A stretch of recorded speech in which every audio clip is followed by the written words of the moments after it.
Good morning, Sean. It is Saturday, December 15th. I have the unfortunate task of making a video at the end of a week in which 2 shootings occurred. If you don't know what I'm talking about, read the links below. This video won't make much sense unless you do. Just pause the video, read the articles, I'll be here when you're done. Alright, if you've read the articles or you already know what I'm talking about, here we go. This week, 2 people decided they were going to go out in the world and kill people just because they felt like it. Now that's freedom. Isn't it great that we live in a country that holds freedom in such high regard that it's willing to sacrifice its own children for the right to bear arms? To the people who still support that archaic doctrine, let me ask you something.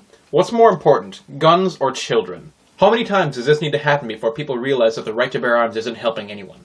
How many people need to die at the hands of their friends and neighbors before it's considered a problem worthy of being solved? And how many bullets does it take for people to realize that guns are a privilege and not a right? And I don't want to hear it, but the Constitution says no. The Constitution is a living document. It wasn't meant to stay the same forever. In fact, it was amended 10 times right after it was written. The Founding Fathers realized that the times would change, that the needs of the people would change, and that the people should be able to govern themselves according to that change. Using the Constitution as a defense for the availability of guns is no longer appropriate. It was when we were fighting wars on our own land, sure, but not now when we have the strongest military in the world and armed public defenders in every city.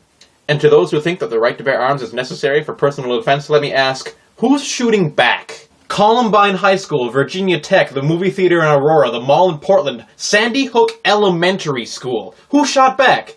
No one ever shot back. The right to bear arms did not help these people, it got them killed. Sometimes freedom is disappointing. We've got a lot of really big problems, and I don't claim to know how to solve them. I don't think there's any one person who can.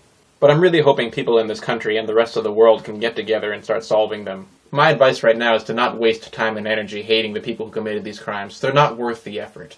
Hate is a very powerful emotion, and it's universally destructive. By hating someone, you're destroying them, yourselves, and anybody else who happens to be around you. I would instead advise everyone to love each other and to love the victims and survivors. Love is a very powerful emotion as well, and it's universally constructive. It isn't always easy, but if you're looking for easy, you're missing the point. The Spanish word of the week for today is esperanza, which means hope.